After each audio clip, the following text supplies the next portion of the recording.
Okay, I don't think I'm doing any more than welcoming everyone and saying I'm sure that you will find this very interesting, and the number of people who've signed up to come is an indication of its importance. So very welcome, everyone. Carry on. Thank you, Gordon. And just as a tip, if you have time to just change your name in Zoom to show where you're from, that's brilliant. And we all know where you're from. That's the 3 dots over your picture at top right. Not essential, but it's quite nice to do that. Now, I'd just like to add my welcome to Gordon. I'm going to show the slideshow.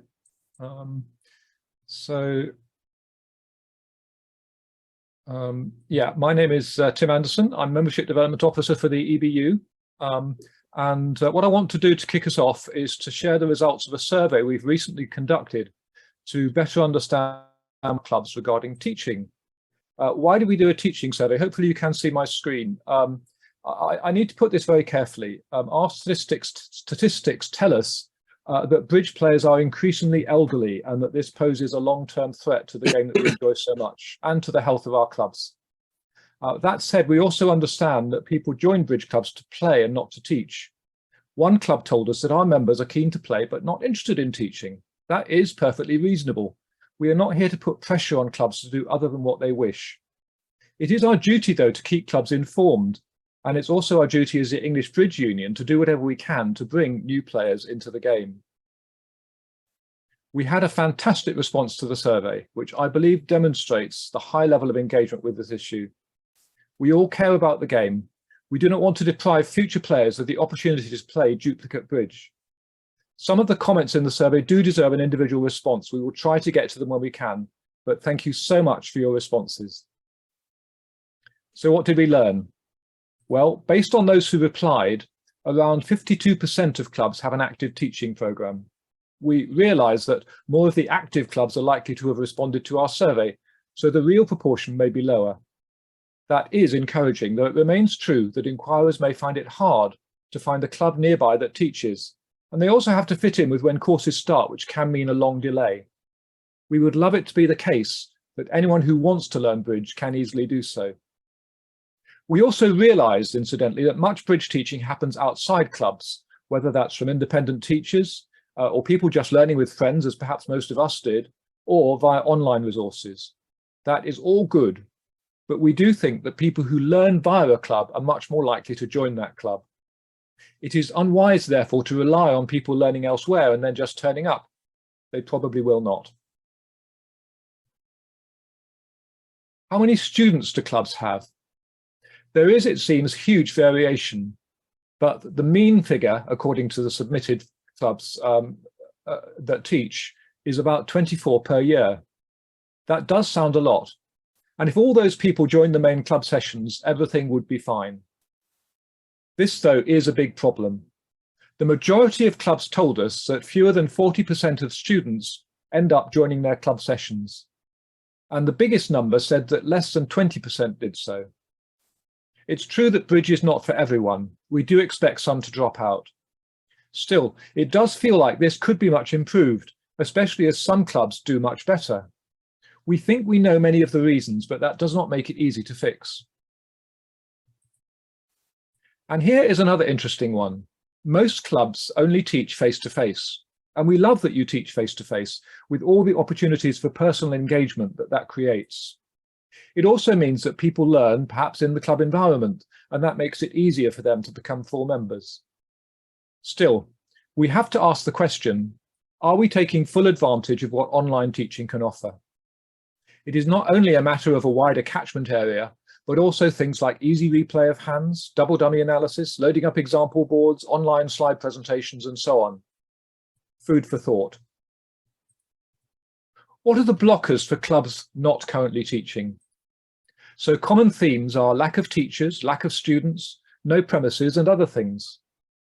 Here is a flavour of some of the other comments that we got, including a refrain on the theme of students learning but not joining the club, which really is dispiriting for clubs. One club says that a few years ago we had 16 attendees and only one pair joined the club, and they have stopped since.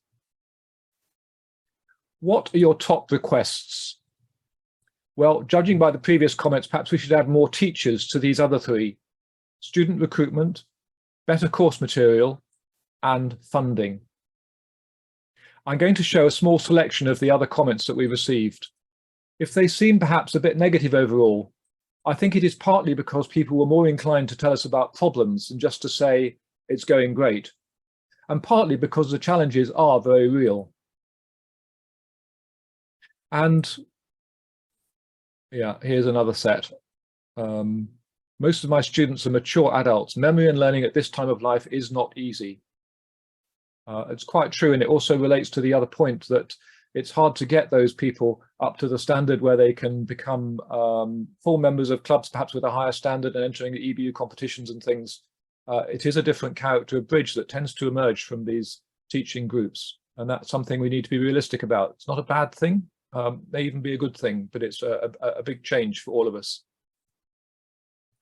What I've called conclusions are really more reflections. We do have a lot to do, and I do believe that the EBU is now fully engaged on this matter, together with our partner organisation, EBED, or English Bridge and Development.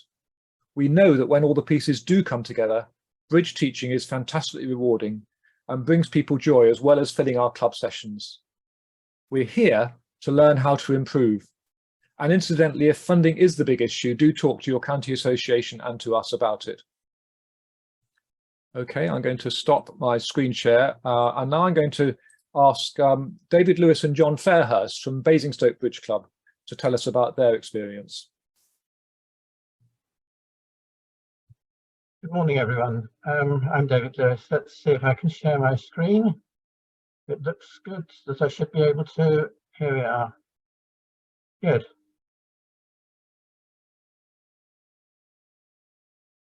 I'll just make that into a slideshow. Takes a moment or two.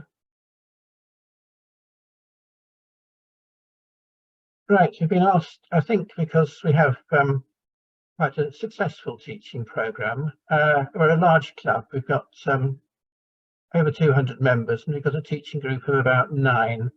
And it really is a team effort. There isn't particularly a sort of leading teacher. It's very much a team, and we have slightly different teams for different courses. And amazingly, somehow we're running 4 courses at the moment,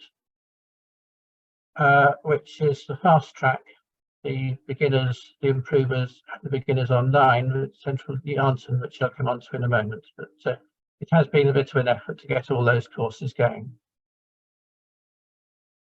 What do we make use of? We've got the books from EBED. The students buy these, so they're very useful, and the hand bank is also particularly useful for suitable hands. But there is the point there that some teachers like to produce their own material as well. So I'm going to describe each of the courses briefly. The fast track is a new thing we just started. It's not the same as the EBU fast track, it's just the same name. And what we've done is 2 weekends of that. So it starts right at the beginning. There's a lot of emphasis on just enjoying the game, playing bridge, enjoying it. We've now reached extra practice to try to get people ready for the gentle club events, so they're not using confidence. I think it's fair to say that fast track, people are getting perhaps 6 hours on 4 days, so that's 24 hours if you like of bridge, whereas the beginner's course would be say 60 hours. So it is that little bit short of the beginner's course, but it's very good in that people aren't faced with years trying to learn the game. They can just come along for a couple of weekends, and then perhaps they know enough to join in. And the other good thing about that is it can be started more than once during the academic year, if you like, because most of our courses run from September through to June, and we can fit in fast track as necessary if people turn up wanting teaching at other times of the year.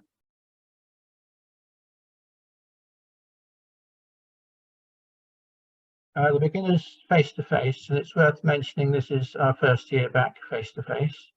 goes on Wednesday mornings, and an interesting thing in a way is it is actually a daytime course. We found that perhaps nobody wants to teach during the evenings, but it's working all right. It's got a small friendly group, and so far so good. The play and discuss session at the end was actually at a club weekend away. That proved to be very popular. It's where John and some of the others let the students, firstly they played the hands, and then they sort of sat down and went through all the common mistakes, if you like, and it worked out well. Improvers Online. This is the group that were beginners last year, plus a few more. We have usually 2 or 3 tables, and we got a number of table supervisors. It's really popular to have one table supervisor at every table, just helping people along. So yes, not too much talk at the beginning, and I tried to make that interactive as well. And as all the students always say, they don't want to do too much listening, they just want to get on and play. And that's what you do. Worth mentioning the fact that the students are also doing playing on Tuesdays and Thursdays in club events. Tuesday is online. It's up to 9 high, we call it, so it's NGS grades from 2 to 9. The Thursdays started off as the group would come through courses, and therefore again it's a similar sort of standard, and NGS are about 4% to 6% for both events. So it's not as if people are going straight from the lessons to a sort of full club events where everyone can take part.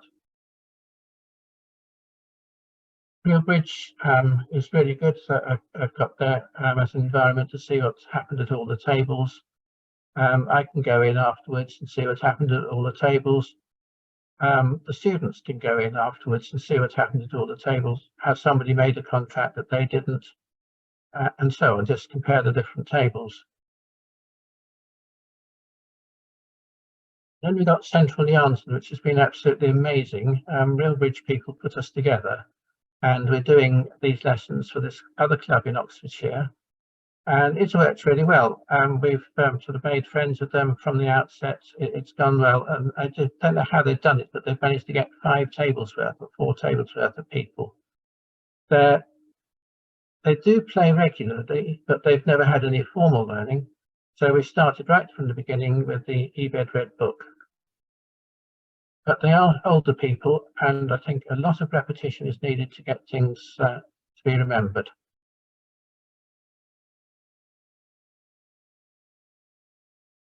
But it's proving very popular, and you know, they want to continue with that. So it's we've got 3 sort of 10-week terms, that sort of thing. Now and again we have a computer problem. It's probably because older people and computers don't mix, and you know, you have people who are invisible or can't hear or something like that. But overall, the Real Bridge experience is very good. Right, so here's a sample from a lesson. Fairly straightforward. It's from one on Stamen. Open the bids, 1 no trump. The bids that are in grey are the ones made by partner, and you realise that partner must have bid Stamen for a reason. Must be here because partner's got 4 spades, and therefore you can bid 4 spades at the end. And I always think that the lesson, it's a bit like James Bond getting his gadgets, in that you explain all these things during the lesson, and lo and behold, they always seem to pop up during the actual play of the hands. And here we have a similar sort of thing, and yes, hopefully they get to 4 spades if they follow the script. And this is the script that supervisors get, by the way, so they don't have to do too much. They just keep people on track, and hopefully add a bit to the card play as well. And this one's fiddled, so 3 no trumps will go off. Right, just a few discussion points. The split of teaching and play. Students always seem to want more play. As I said before, the teaching strongly linked to the deals that are about to be played. So there's this connection. Students can read the book, they can listen during the lesson, the hands match the same sort of theme, and they can read about it afterwards in the handouts, so it's all connected. We said before that we need to reinforce and repeat things as students tend not to be young. The idea of having one supervisor at every table is very popular. It seems to work really well. It's a nice, friendly environment. The supervisor's up in what Realbridge, I think, call the Juliet's balcony, up in the top, and they can see what goes on, and it all seems to work very well. And the tables can just go at their own pace and finish when they finish. It's something we ask the supervisors to think about, whether to put things right or let people make their own mistakes. And I tend to use quite a few undos in the bidding, just to, particularly if it's on card play, to make sure you get to the right contract. And I think people don't want to be told what to do, and they want to be allowed to make some mistakes. And quite often up in the balcony, I'll ask people, South's made a bid, what do we understand by this bid?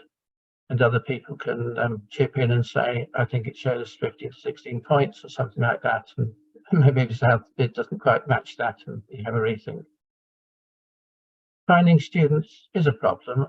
I've mentioned advertising and friends of members, but friends of members is really the way we tend to do it. It's mainly friends of friends. And we like to do the first session for free, just to see if people like it, because, if you're committing to a term, perhaps it costs quite a bit of money or looks like it. You don't know whether you like the game, you don't know anything about it, just come along, see if you like the game, see if you like the people, just as important. And I think that's it. If you want to get more details from Basingstoke, you can contact John Fairhurst, our chairman, who's also here, or John Glasscock's also here today, or myself, I'm David Burns. I think that's it.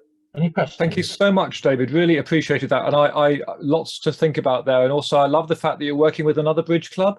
We need to make sure that people understand the possibilities of this if they're struggling to put on teaching, that they could come into that sort of an arrangement, maybe not with Basingstoke, but with some other club. And I love that.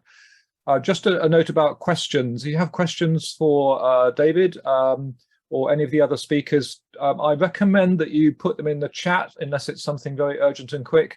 And then we'll get to them when we can. What we want to do is to get through our sort of presentations quite quickly, and then we've got as much time as we need at the end for asking and answering questions. Also, most of the speakers are happy to take questions offline. Contact me if you don't know how to contact them, and I will make sure that gets forwarded. Right, I'd like to welcome Nicola Renshaw from Cheltenham, who's going to share some tips from her Cheltenham experience of teaching. Cheltenham being, I have to say, one of our most amazing clubs for teaching. Hi there, good morning to you all, and thank you to Tim for inviting me along. Can you all hear me? Yes. Yeah, okay. I'm just going to share my screen, so just bear with me for a minute.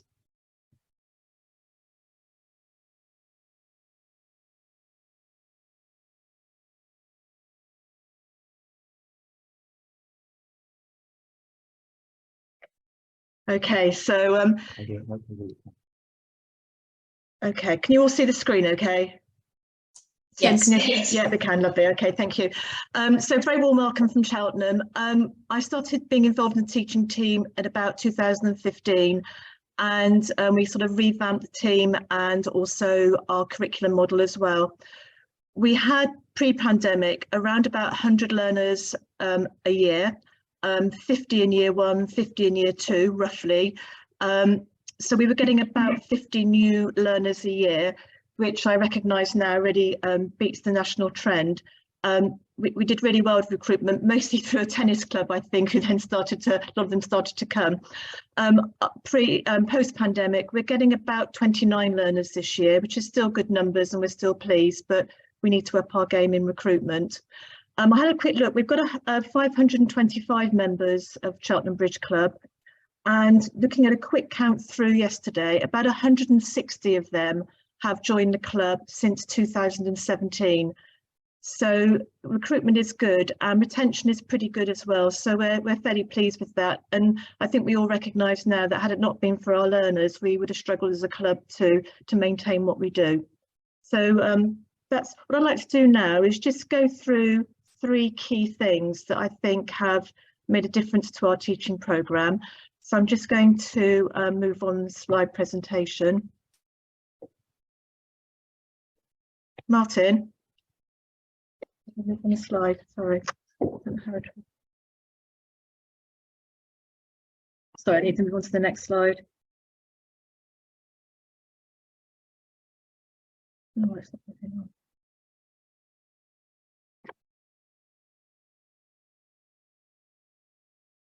Can you just press the right arrow key on the keyboard?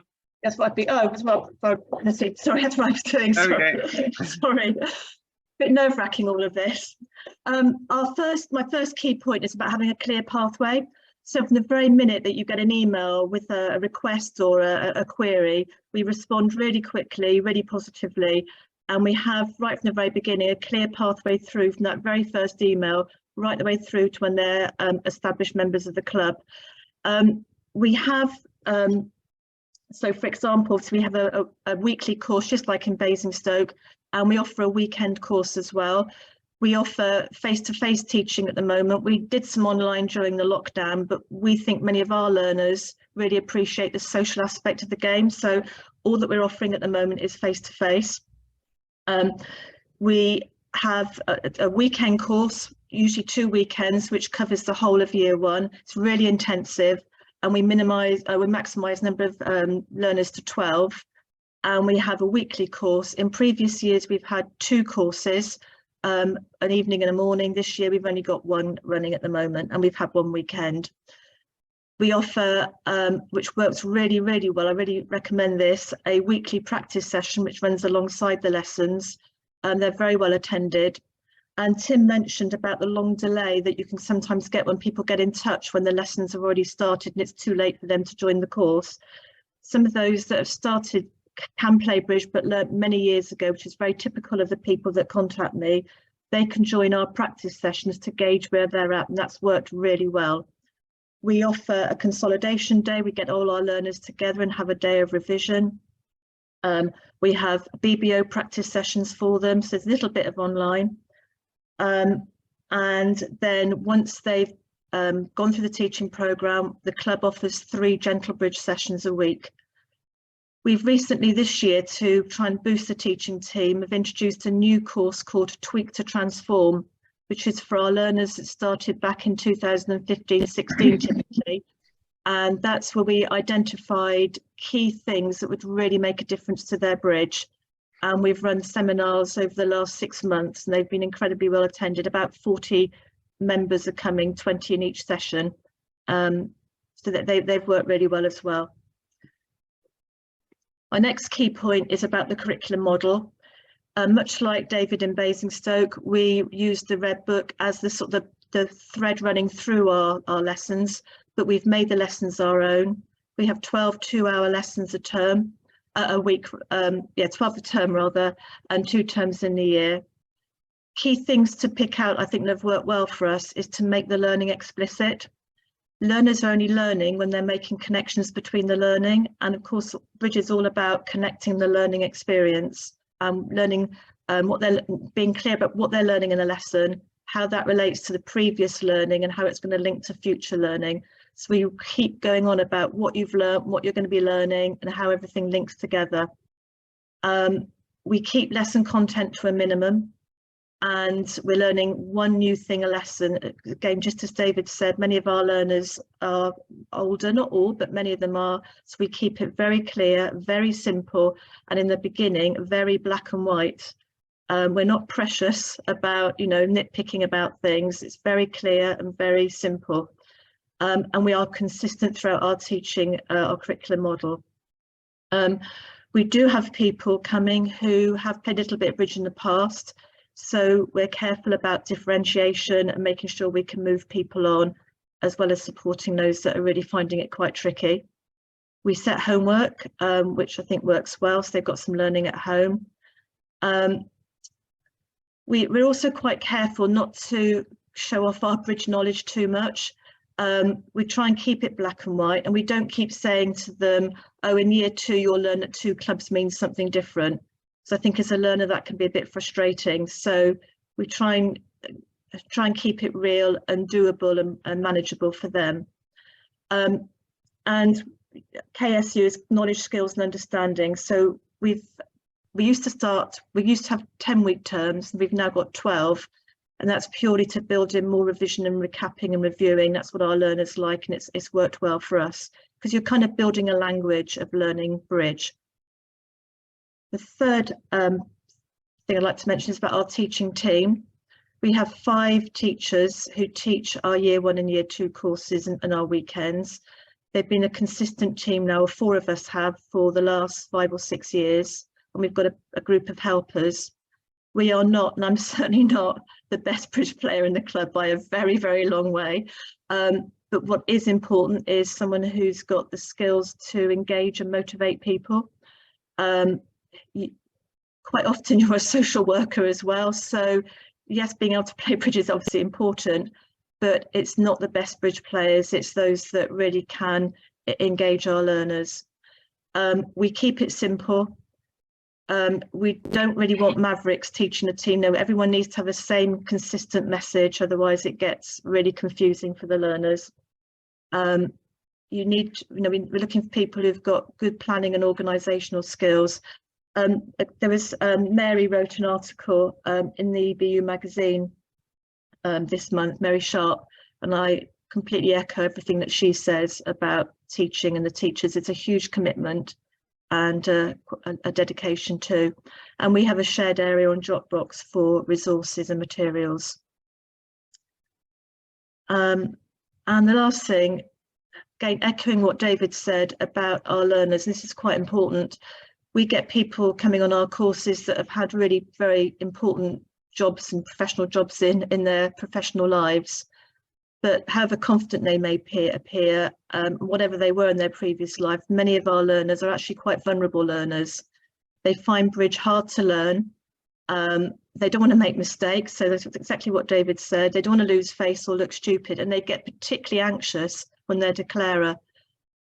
Many of them have lost the lack of learning. You know, they've not been put in a difficult learning experience for quite a long time, and they're surprised about how hard bridge is to learn. So we really put a lot of time and effort into kind of caring for them, really looking after them, motivating them, making it feel doable, promoting the social side of bridge, answering queries, being patient, and trying to, you know, just help them really enjoy it and relax. We try and relax as teachers and be relaxed and let them make mistakes and let them relax and really enjoy it and have fun, because ultimately it is just a game. So that's really our approach, and it's worked well for us. So I think I've kept my 12 minutes, Tim. Thank you so much, and that was absolutely brilliant. Just to emphasise, this will be available to all of you as a recording afterwards, so we can think about some of these suggestions at our leisure. I know maybe some of you are thinking, wow, Cheltenham, amazing, but you know, they've got their own premises, they've got just the ideal demographics for bridge around them and so on. I wish we could do that. Well, number one, we do realise that. Number two, we're going to hear from a much smaller club without their own premises later on, not long from now. But number three, I do think we've got a lot to learn from some of a club like Cheltenham, because a lot of the things that Nicola was saying are just universal. And even if we can't perhaps snap our fingers and have 5 teachers, we can nevertheless really benefit from that wisdom. So thank you so much for sharing with us. Right, over now to Tony Russ, one of our board members. Tony. Yeah, thank you. And may I add my congratulations to the 2 presenters to date. They're going to leave me in the shade, I think. The 2 marvellous presentations and so much to learn from. One of the things that I picked up from what Nicola said was the question about the query. What would happen at your club if somebody rang up out of the blue and said to the secretary, I'd like to learn to play bridge. What can you do to help me? Well, Obviously, Basingstoke and Cheltenham and Ripon and Yarnton as example clubs do have the answer to that question, but I suggest that many don't. And it's so easy really to have an answer that says, yes, we have a course, it starts next Tuesday, or no, we don't have a course, but this other club that we're working together does have a course, or we're working to this local teacher who would be very pleased to help. Having no answer, I think, means having no future members, and that's not something that we really want to live with. So as Tim said, sorry, Tim, the survey result, not everybody can do a Basingstoke. You haven't got the facilities, you haven't got the time, and many clubs are competing with Zumba and other activities like that in village halls for space. The situation, the ground rules are completely different. But the survey results indicated that although a lot of clubs are teaching, and there is another significant group of clubs who would like to teach but don't have the confidence or the resources to set up a program. And having listened to Nicola and David, I hope nobody goes away thinking, blooming heck, I can't do that. That's just fantastic. That hasn't happened overnight, what's going on in those clubs. It's been built up over years, sometimes quite a lot of years. And you don't start, by driving on the M1. We start by going little country lanes and setting up a program. This is where we come in here, because we've spent quite a lot of work in the last year on the board talking with people like the people who presented this morning and loads of others to get from their experience and to come up with a resource, an online resource available, and it's clearly aimed at helping clubs to set up a program. It's in 3 phases: before, during and after. What you would do in the 6 months leading up to the start of your course in, say, September. What do you have to do? How will you get the players? How will you recruit the teachers? And this is all based on the information that people like Nicola and David and John have told us, plus other people. So we haven't just made it up. This is what worked for them. Then there's a lot of resources that we can use to provide resources for teachers during the course, and at the end of it, the most important section probably is dealing with how you turn your students into club members. So that resource is now available, and thank you for listening to me. I'm sorry I didn't have a PowerPoint presentation. I hope looking at me wasn't too painful, but I'm going to pass over now to Tim, who's going to demonstrate this new facility. Okay, thank you, Tony. Yeah, I'm just going to show you very briefly what we've done. So this is our website, and it has changed slightly since yesterday. We now have a new menu here, which is called development, and we had to just have one word to fit it all on. So hopefully not too confusing, but that means bridge development. If you hover over it, you'll see that it says that it's for resources for clubs developing new bridge players. So here is the new section.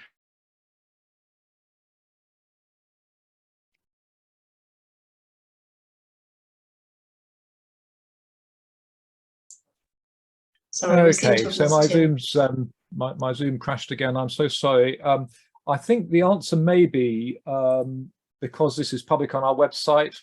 You can go and have a look at it. So what we've done, we've got resources here, and this is the big one really. We've got resources for running a teaching program, a guide for clubs, and we've got a ton of information here and tips on how to do this. Different options, online versus face-to-face, timing, fees, how to market your course, marketing ideas, what to do when you finish the course, strategies for retaining novices. And this, we want to be organic so that we want to improve it as time goes on. And it's not all one large document. We've got other pages as well with case studies and a directory of resources for bridge teaching that you can look through and so on. So there's quite a lot there. We also have, and just to mention, we're working very hard on this business of helping people to find teachers. We've got a directory that's new, but we're going to greatly improve that and make it as easy as possible for people to find a teacher. We've got some bright ideas for making that a smooth process and one that will be good for inquirers. And of course, clubs can use it as well to find a teacher to help them in their teaching program. So it's not necessarily just for inquirers, it could be useful for clubs as well. So that's a rather accelerated view of that. I don't want to risk Zoom crashing again. So I'm going to encourage you to take a look at our new pages and also to feedback. I wish it had that in it, you know, and then we will put it on for you. So please do give us feedback on this resource and give us content to put into it, and more case studies would be great as well. Okay, thank you very much. I'm going to stop the screen share now.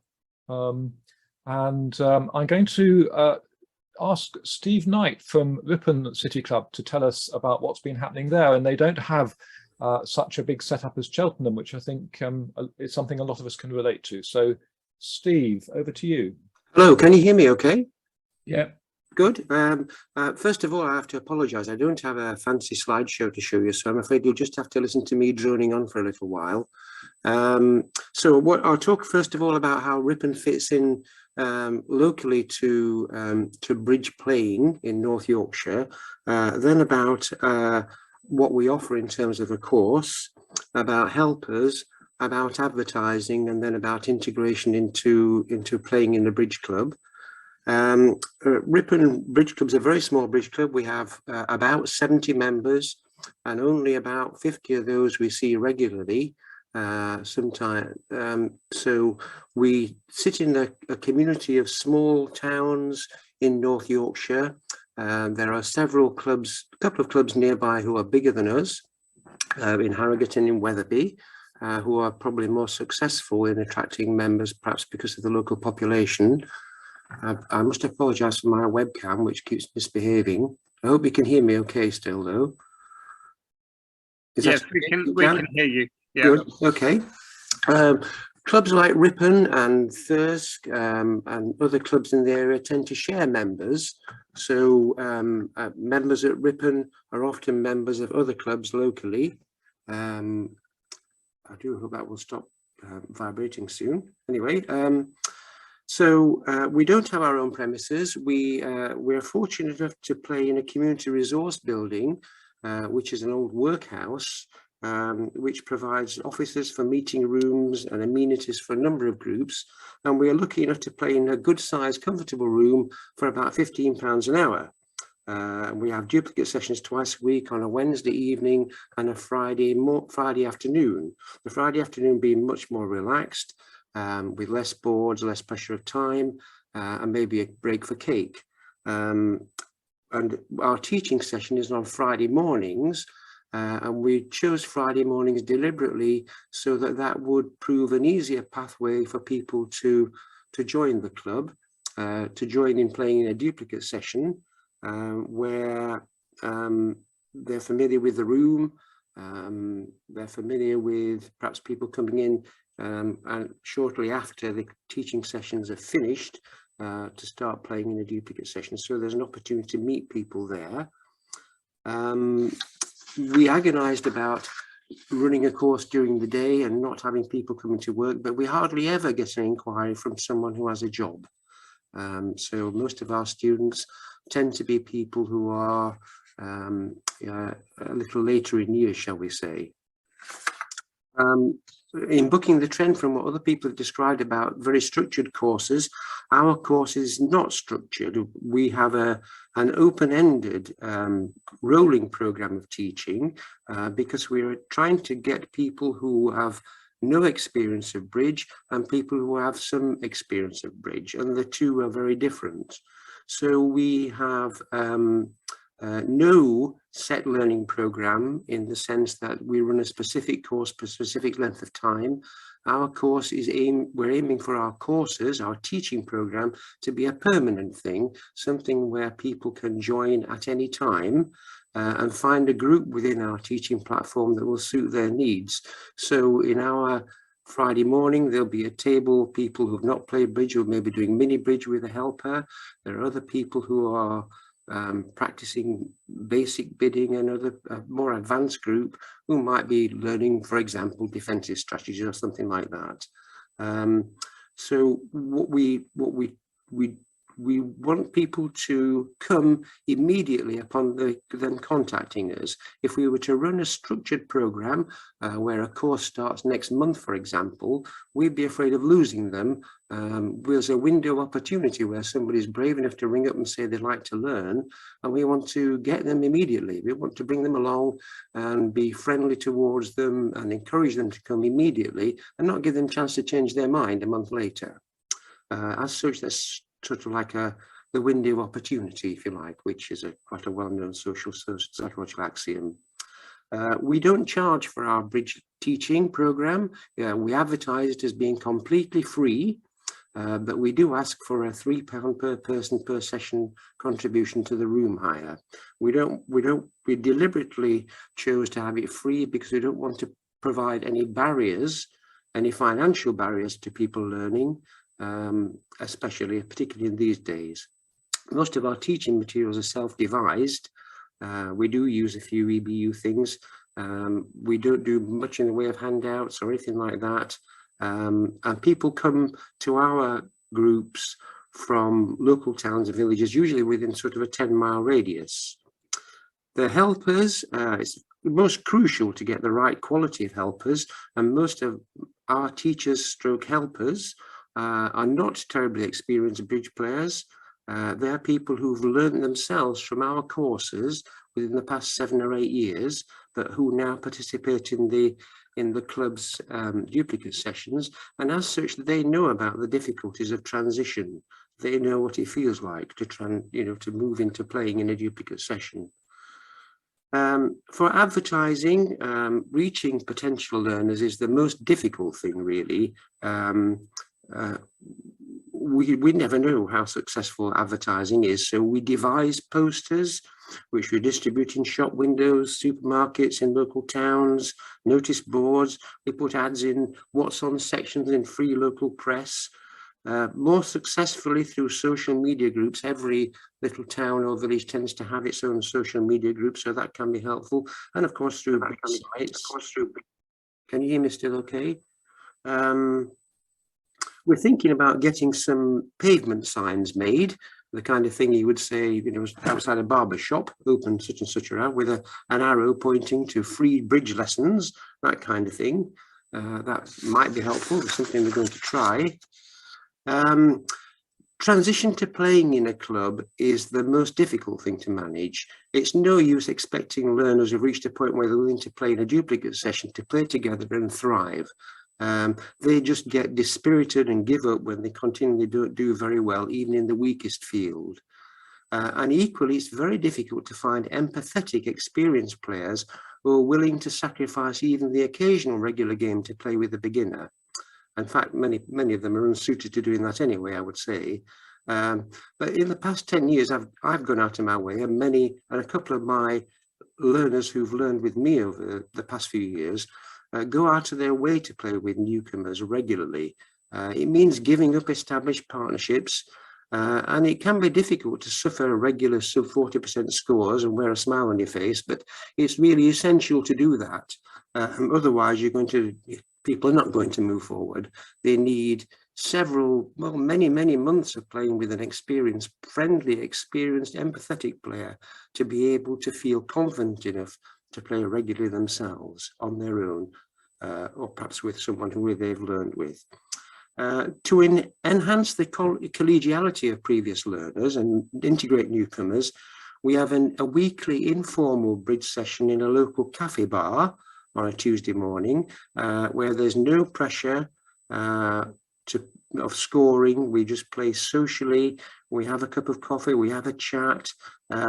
It gives an opportunity for friendships to develop between established players and new learners, to see people as more different to being a bridge player and a bridge student to being a human being.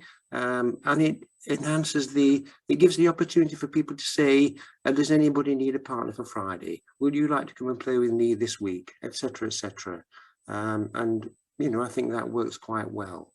I hope I've not waffled on for too long, and sorry again about the absence of any presentation. Maybe I should have typed it all up and done it like people from Cheltenham and Basingstoke have done. But anyway, I do have some notes if you'd like me to send them to you about what our experience is as a small club. Thanks again for listening. Okay.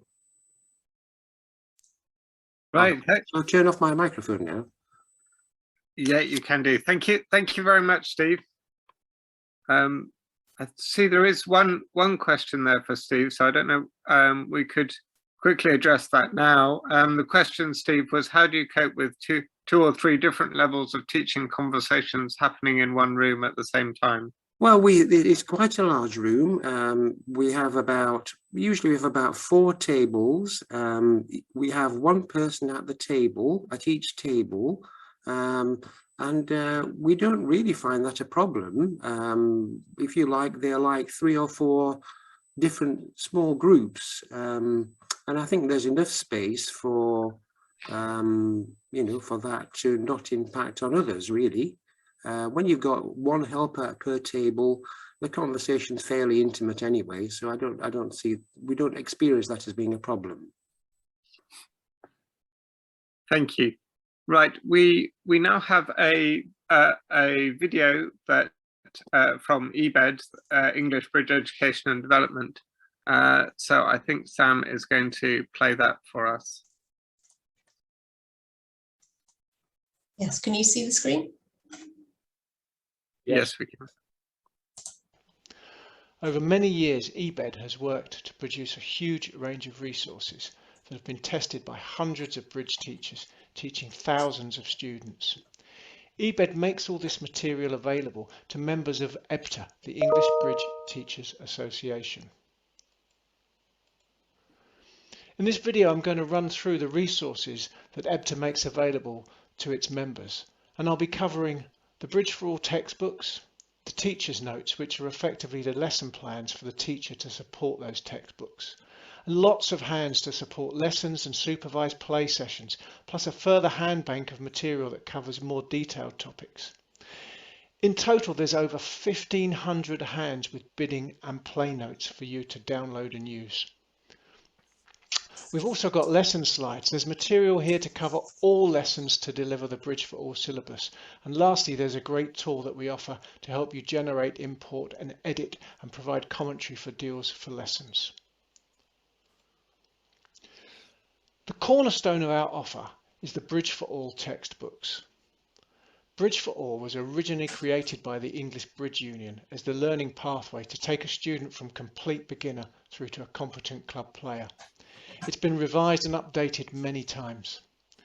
The red and the green books provide the support for the student for a traditional 2-year pathway, and the yellow book is a fast-track option designed for those who wish to learn over a much shorter, more intensive period. Here's a preview of some of the content of the Continuing Bridge Book 2 book. Now, there's no time to look at this in detail, but hopefully you can appreciate the quality of the layout and the way that the material is presented. That's an area that many bridge books get wrong. So you can rest assured that your students are provided with proven quality textbooks that have stood the test of time. But for the teacher, we've got the Bridge for All teachers notes. These are the detailed lesson plans to support the teaching of the material in the Bridge for All textbooks. Now, this is probably the most important resource that we provide, as it supports you with the material to plan and deliver up to 84 lessons. The notes are thorough and detailed and will help you to plan and deliver very effective lessons to your students. Let's have a look at what they cover in the demonstration. So here's a lesson plan, and see how it helps you by providing both the learning objectives and the specific activities that are performed at each stage of the lesson, along with timings, more detailed notes, and we also show the teaching methods that are used at each stage of the process. For those who attend the EBED teacher training courses, you'll get to learn about the up to 15 different teaching methods that can be used by teachers to help deliver effective bridge lessons. We also reference all the resources that would be required to support the lesson and the various pages of textbooks and support notes that are required here. To help you run effective supervised play and practice sessions, we can provide a wealth of hands with recommended bidding and detailed play commentary. In total, there's 682 hands available. Around half of these are tied to specific lessons in the Bridge for All course, and many introduce key points in both play and bidding in the same hand. The other half of this batch are mixed subjects consistent with the continuing bridge course, the Green Book for Year 2. This is material that's ideal for teachers to use in gentle duplicate play sessions. So here's an example of some hands that could be used for a supervised play session to illustrate the concept of week 2 openings. And here you can see that you get both the bidding and quite a lot of detail around the play. So it's a really useful resource to help support your lessons. And in all cases, you can download the material in various formats to support how you will work with your students, whether it's face-to-face or online.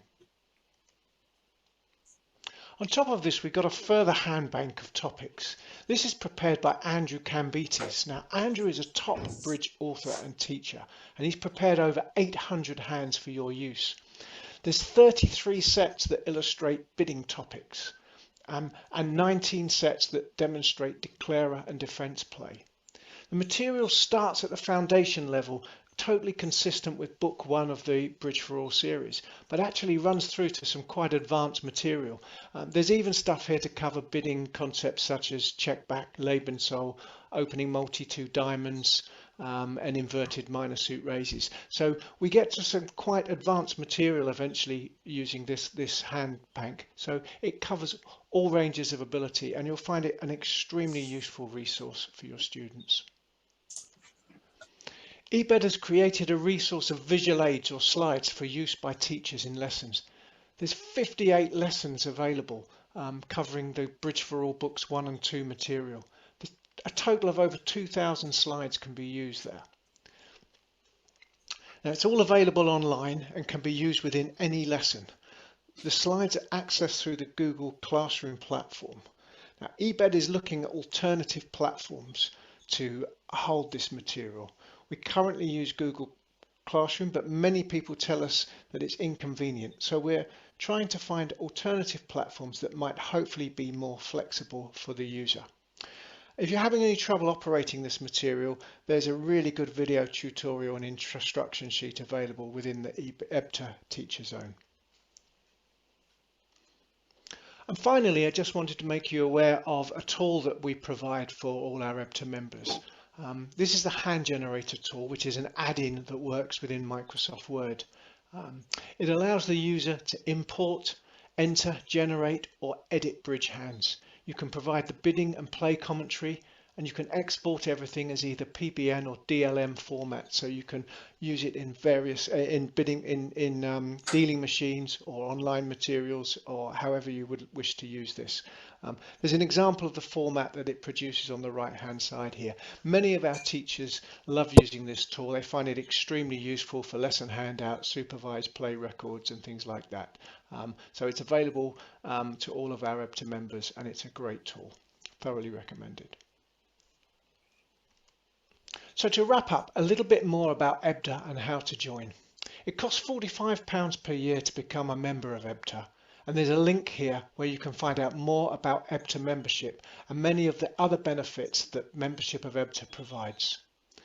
Lorna Watson is the EBTA manager, and she can be contacted for all questions about how EBTA supports bridge teachers and how you can access the various resources that we have shown you in this film. If you want to purchase the book, the Bridge for All books, please contact Lisa, and her details are provided there. I hope this has been useful, and if you have any questions, please get in touch with Lorna and we will be delighted to help you. Thanks very much.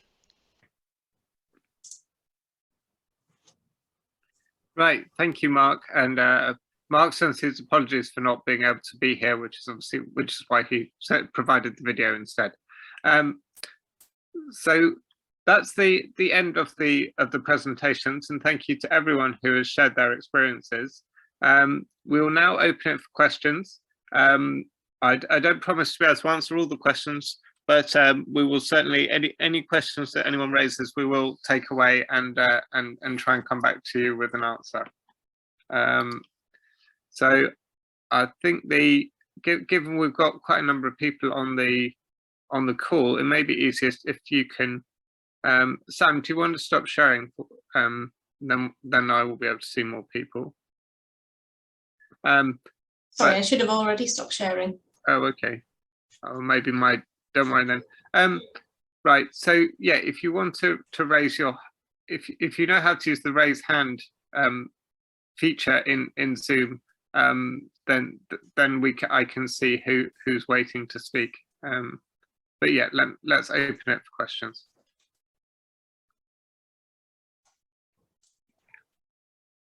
Ah, there we go. Now I can see everyone. Jacqueline Day, I think, has a question.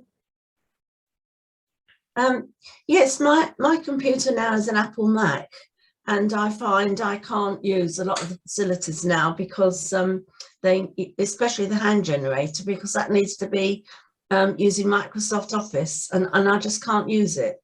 Are there any plans to do anything for Apple computers?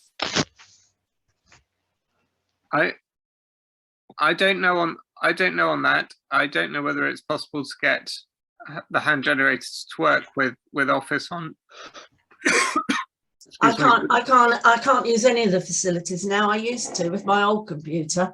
I used to use the hand generator, but now I have to rely on my colleague because I can't access very limited resources now off of the EBU website, the Teacher Zone. Okay, well let me check on that, Jacqueline, and I will come back to you with an answer. Okay, thank you. And then Steve C, you have your hand up. Yeah, sure. I'm U3A Bridge. Yeah, so I represent all the oldies who are not only playing bridge but also learning to play bridge. And I certainly resonate with what Tim was saying originally about a lot of people of our age, older age, want to play bridge, and there's very few opportunities for them to play nationally, that is, rather than a local level. I'm particularly keen to put together a national teaching session, and I've been in touch with Lorna and Giorgio regarding Smart Bridge, and got involved quite heavily with Smart Bridge at the beginning of the year, and of course it was cancelled. Could the EBU please tell me why this fantastic course was cancelled to the detriment of older players?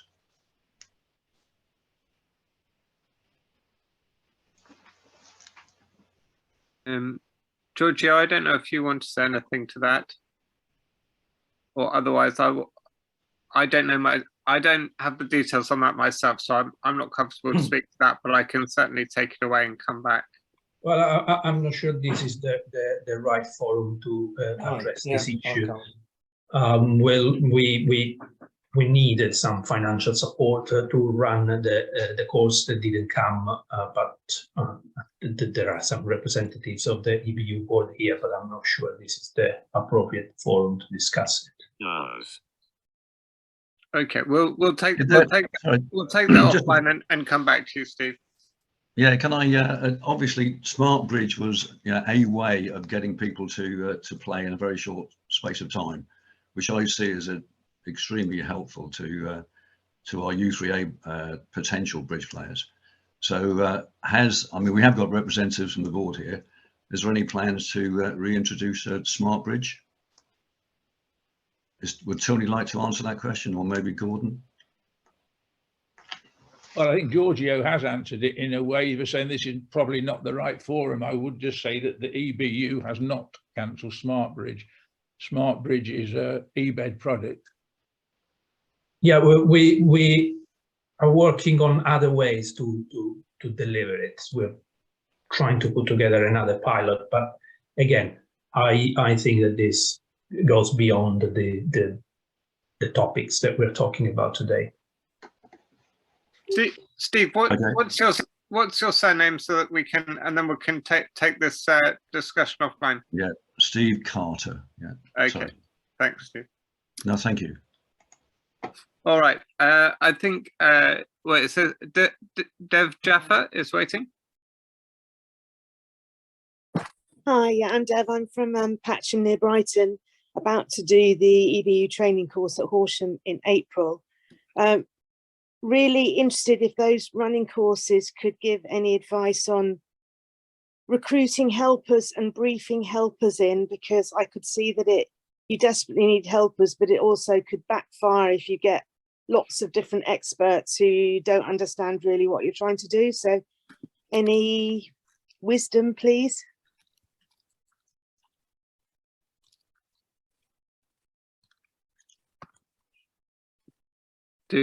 Would any of our teachers like to speak to that? Shireen go for it, Shireen.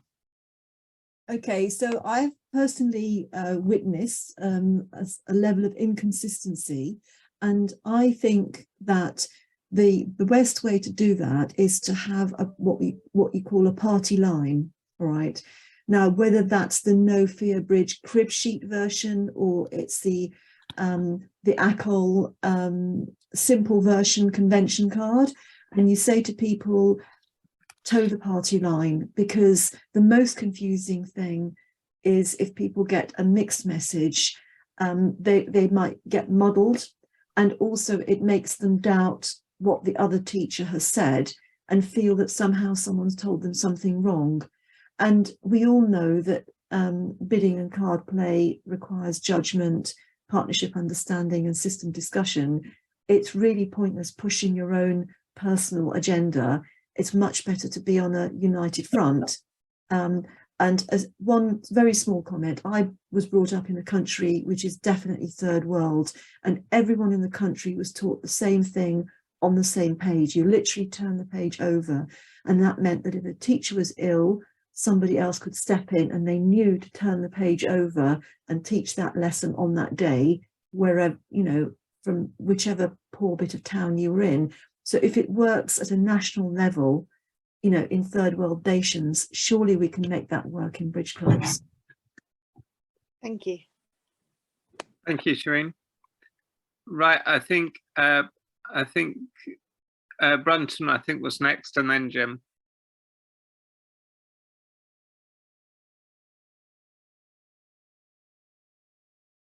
Hello, I'm Marion, and I teach at Brunton Park Bridge Club in the Northeast. I don't know whether this is a problem just related to us, but in the local area, we have 3 other clubs who play, non-affiliated clubs, and they advertise themselves as, we are not affiliated, therefore we are a friendly club. And this puts people off coming to the bridge club because they think we're unfriendly. They've been told we're unfriendly. Has anybody got any comments about this, or are we unique with this problem? I have Gordon Rainsford here. I think it's essential that we say that EBU clubs are friendly. That's what we need to be stressing. We don't need to comment about non-affiliated clubs. And the other important thing is to say that a proper structure to a club assists friendliness. Following the rules assists friendliness. Having some kind of free-for-all in which people don't know exactly what they're meant to do, that's not a recipe for helping friendliness. I realise that there are clubs who will continue to give this impression, but we just simply have to show that we're friendly, concentrate on friendliness and state it.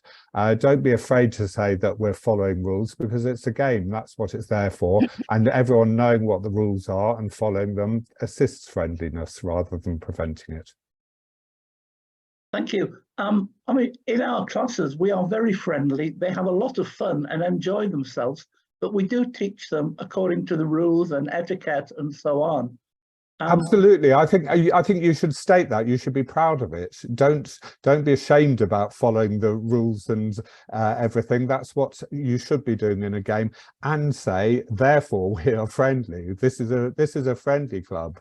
That's all I think we can do, is just keep stressing it and being it. If we looked around the country, we could probably find some clubs that are not friendly, and they're never going to acknowledge it, but they certainly should be looking to themselves and trying to make sure they act in a friendly way, and that way that's how it will become known. Thank you. Right, I think Jim from Horsham had his hand up next. Yeah, I just was responding to Dev, asking about helpers. I enthusiastic helpers are people who have done the course a year before, that know what the people are going through, and they also tend to be very enthusiastic, and that they're great for filling in the table and helping out, setting things up. That's a great idea. Definitely true. Thank you, Jim. Right, I think Alan Stanfield. Yeah, hi. We've talked a lot about recruiting members of a certain age. We haven't really touched on the longer term approach for recruiting into Bridge through schools and universities, etc. Anyone like to comment?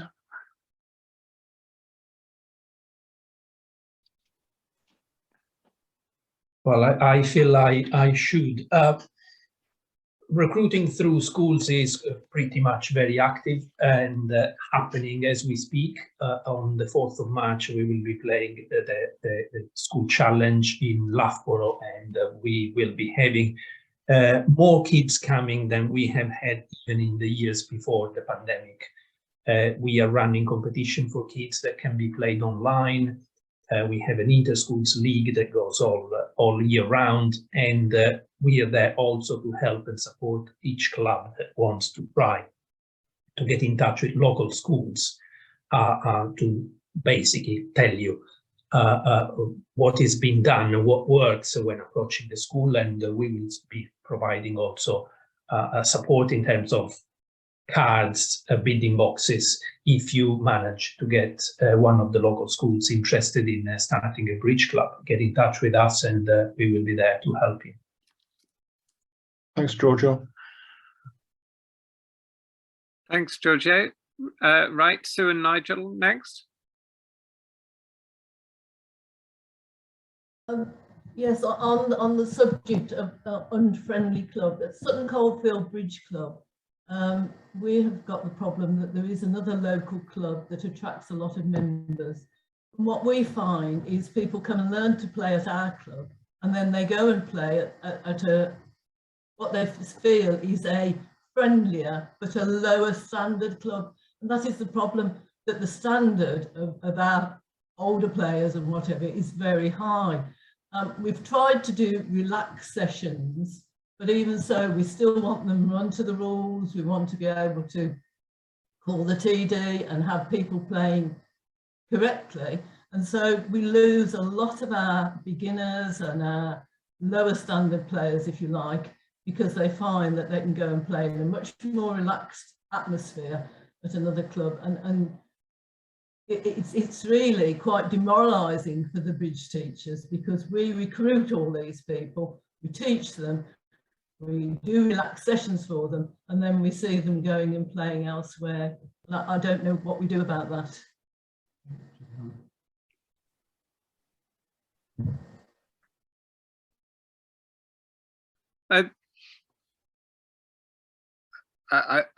I think it is I think it's definitely a challenge. I think as Gordon said, it's right to follow the rules and still be, but obviously it should still be a friendly experience, and it should and there shouldn't be any any negative aspects, if you call the director or something like that, just because as you're following the rules and you're stopping there being any issue where people don't know what to do. I Can think I just say something? Can you find out what it is that people like about the other place, what they say? For example, it may not just be about the fact that you're playing the game properly, because most people shouldn't object to that. Maybe they give biscuits at the other club. You know, if you've said you're running advancer type games, look at what's is included in those and compare them with what they're going to elsewhere, and try and do something that's better. Do they have shorter games? Often people who are not very experienced find it difficult to concentrate for a long time. Could it be that? I think it's a matter of looking at those kinds of things. And I also think that at the beginning, before you've taught them a long way along the line, concentrate on things like saying, the director is there to help you. That's what the director's there for. If you've got a problem, immediately call them. It's not a bad thing. They're not going to tell you off. They're going to help the entire table deal with the situation that's arisen. So that kind of approach from before they get the chance to leave your club and go elsewhere, hopefully that may encourage them to stay. Yeah, we have done all that. We do. Yeah, I know it's difficult, but I think they are worth saying those things and concentrating on. Yeah, we do that. But I think they find somewhere where the standard is much lower, and they have a better chance of doing well than they feel they do in sessions. Yes. I think it's a problem that we ought to educate our members not to sort of call directors when they're playing against beginners because of hesitation and things like that. Yeah, that sort of thing. I think you're absolutely right that it's the experienced players who need to do it better, and there are lots of things they can do about it. First of all, there are lots of situations where they just don't need to, and we all know bridge lawyers who want to call the moment anyone has a bit of a think over a call, and they need to be told not to do that. But the way in which they call the director is very important. You know, I try to say, oh, look, we've got a problem here. Let's get the director to help us sort it out. Instead of bellowing director across the room, which is what some of those people do. So you're right, you can concentrate on trying to make the experienced players behave better and be friendlier. That's, you know, that if we all are friendly, then people won't be able to say that the other clubs are friendlier.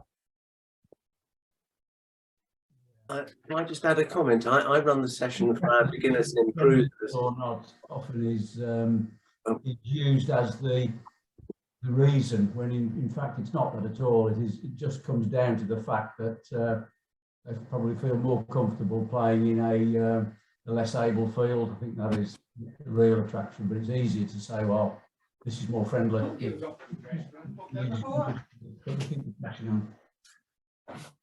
Yes, but then I think they've just said that they've already run kind of beginners games or improvers games. If a club is running those games, then that is also an easier session. So, you know, why would they be going to a non-affiliated club to play in a game that's the same standard?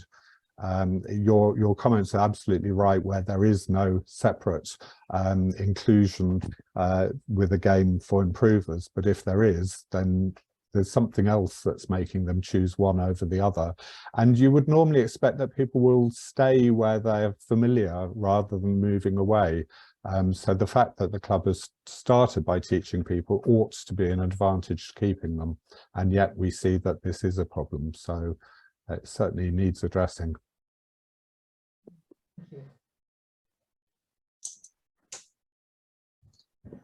Right, thank you.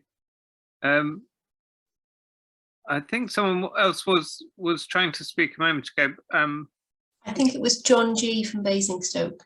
Yeah, I was just going to comment. I run the beginners and improvers session for our club, a face-to-face one on a Thursday evening.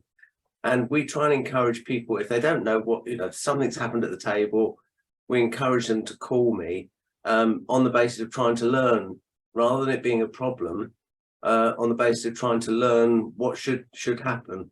And one that's quite amusing is, you know, somebody leads out a term, and I had this a few weeks ago, and you go and you explain all the options, and then the lady just looked at me and said, I think you need to choose. I don't know which option to take. So the room erupted in laughter because it was done quite loudly. But actually, if you make it a fun thing when a director's called, educational and fun, I think that just helps with the atmosphere of the room when people are still uncertain about things. In exactly that situation, one thing that's often said, perhaps to people who are slightly more advanced, is, oh, well, it's usually said that if they don't know whose lead it was, they won't know what to lead, so you should just accept it. Comment like that may keep the keep it light. Yeah. Right, if we go back to the people with their hands up, Richard last. Just commenting on the people going to other clubs. First of all, when I'm teaching people to play bridge first, and I don't to that extent mind. Obviously, I do want people to come to our club eventually, but we actually work positively, 2 clubs in particular, where we sort of cross-fertilize with members. We share equipment in the halls that we play. And rather in any sense being in competition with them, you get a lot of people that will play at more than one club or more than one session, and we find that's actually increased both our numbers and theirs. And with things like electronic scoring, not every club can afford it, so one of the clubs shares our equipment for that, and that's improved theirs, and hopefully it's made things better for the whole area in that sense.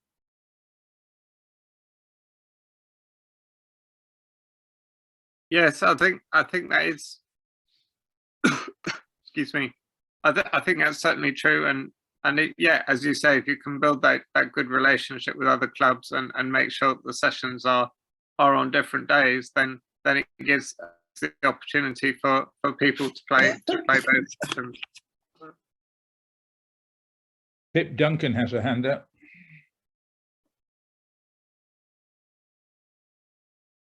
All right, let's go to Pip and then to John Fairhurst because he's been waiting.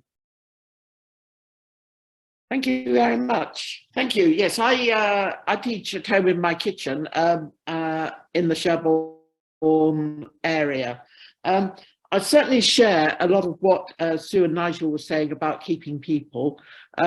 We have a few active unaffiliated sessions, and quite a few of my people I've got at the moment come from an unaffiliated club locally, and they say, well, it's friendly because we never call the director. And most weeks they come up with some experiences of where certainly some of their slightly strong characters have got away with murder at the bridge table. I'll put it as simply as that.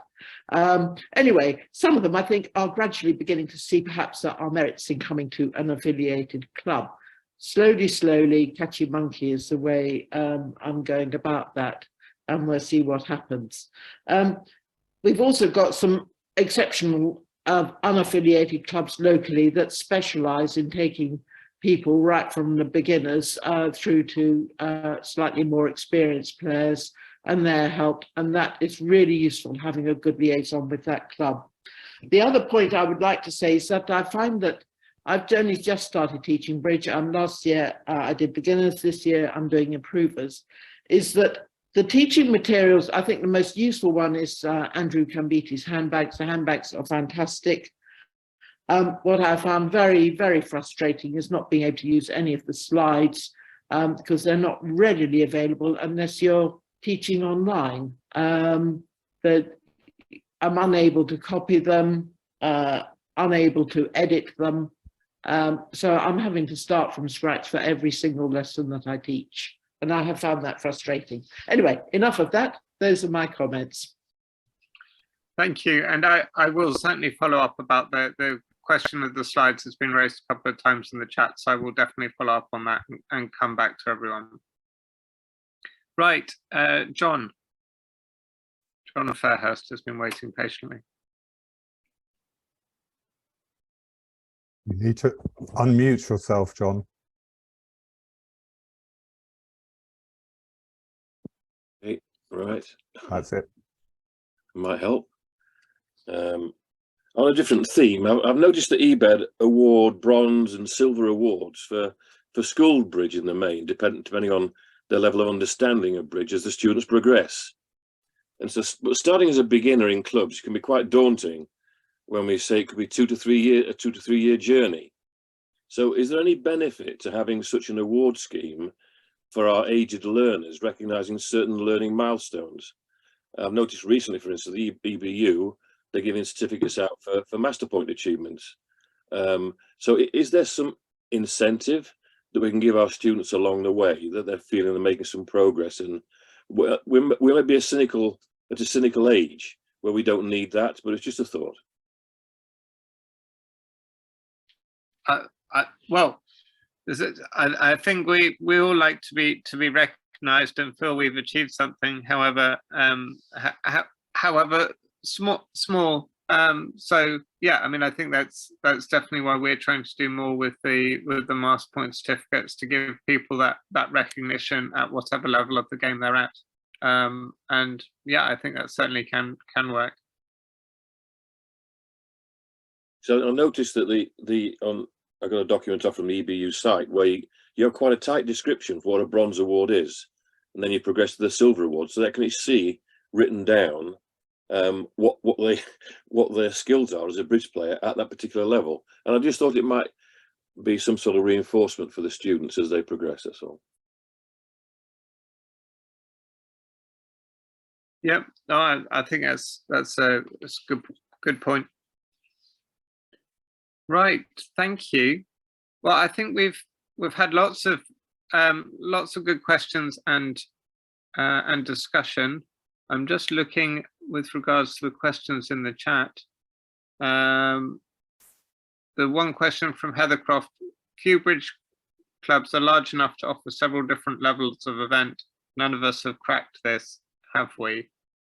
I mean, I think one way that it can be dealt with potentially is by a couple of clubs joining together to run a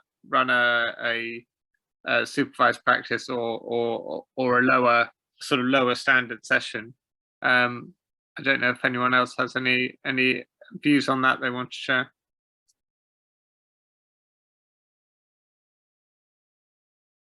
Other than that, I think we are probably at a point where we can wrap up. Thank you very much to everyone who has come along and has contributed, and to all our speakers. I think it's been a really good seminar. The recording will be made available on the website within a few days, and we will send the notes and slides out as well. So just like to thank everyone.